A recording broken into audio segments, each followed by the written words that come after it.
श्रोताओं, इस तरह से वो खंडेराव परी उस राजा वीर विक्रमादित्य के साथ भिड़ जाती हैं और राजा वीर विक्रमादित्य भी ये पक्के मन में धार लेते हैं अब इसके साथ शादी करनी है। आकर रानी रतन कौर से कहते हैं कि जो तुम्हारी नगरी में एक खंडेराव परी की नाम की लड़की है, मैं उसके साथ शादी करना चाहता हूँ।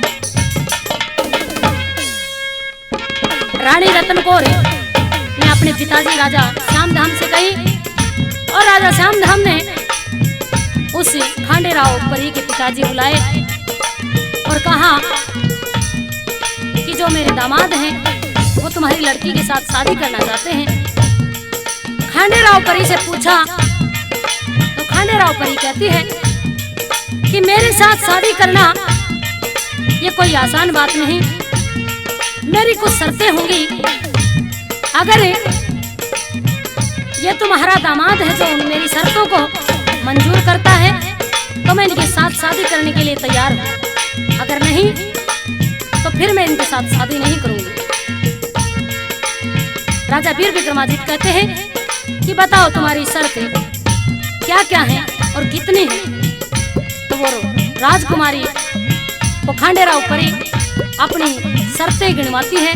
आइए क्या कहती है बोला सुनिएगा।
कहती है कि सुन ले मेरी पहली शर्त, और एक या दो या तीन चार नहीं, बिल्कुल 16 शर्त होंगी। और उन 16 शर्तों में से पहली शर्तें कौन सी है, क्या कहती है?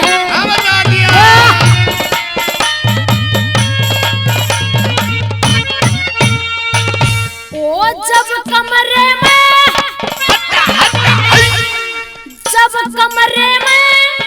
आवेगा तेरी कुर्सी मेज बिछाऊंगा, सहज सहज पाँव टेकूंगी, गदे बाज के तेज बिछाऊंगा, बाज के तेज बिछाऊंगा, तेरे आराम करण की खातिर शतरंज सेज बिछाऊंगा,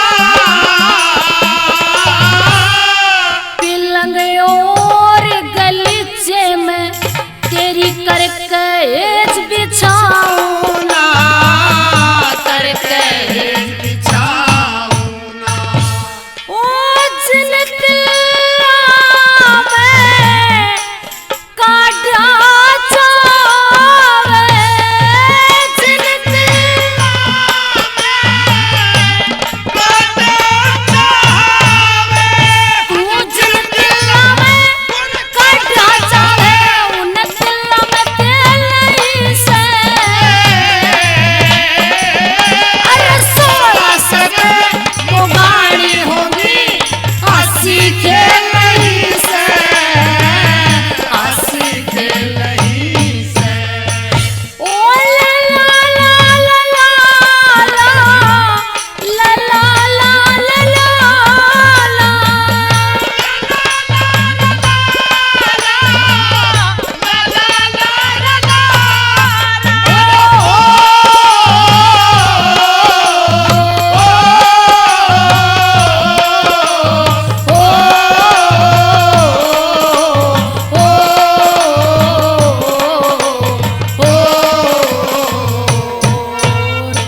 मेरी जो बन झाल झकोड़ू ना, मेरी जो बन झाल झकोड़ू ना,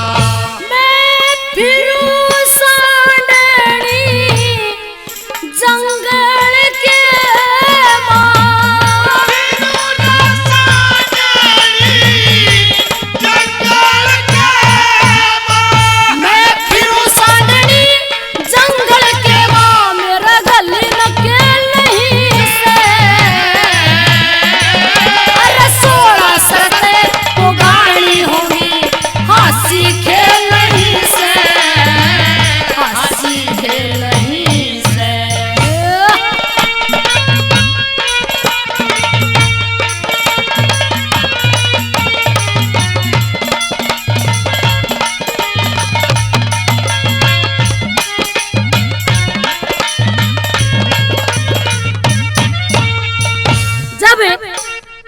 इस तरह की शर्तें उस खांडेराव परी ने राजा वीर विक्रमा के सामने रखी।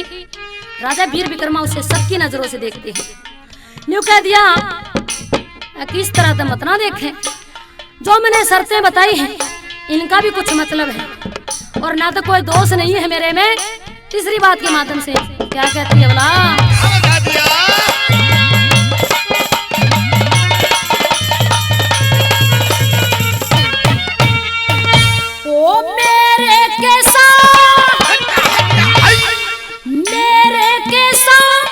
इस दुनिया में मेरे कैसा, इस दुनिया में जिगर सांप का कौन, मैं न्याय नीति ने जानू सू, मेरे लेस पाप का कौन, लेस पाप का कौन,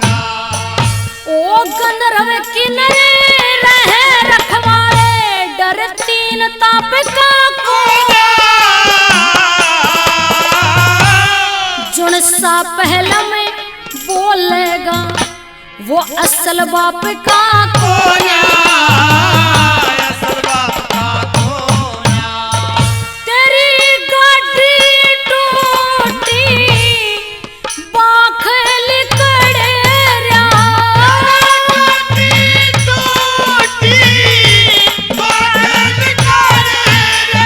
तेरी गाड़ी टूटी बाखल कड़ेरा, रसक सकेल नहीं से,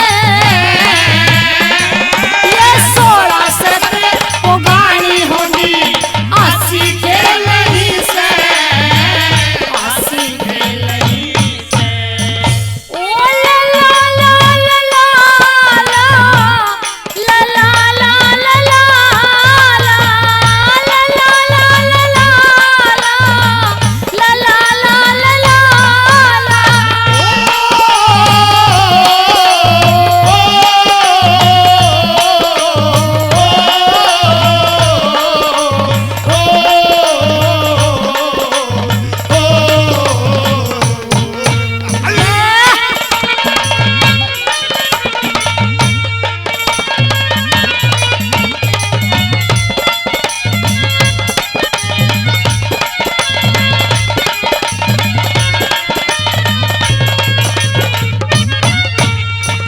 बोली 16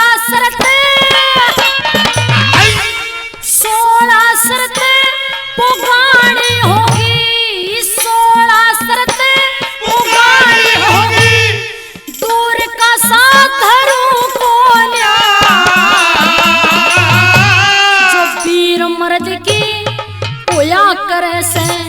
उसी खूब हाथ करूं कौन,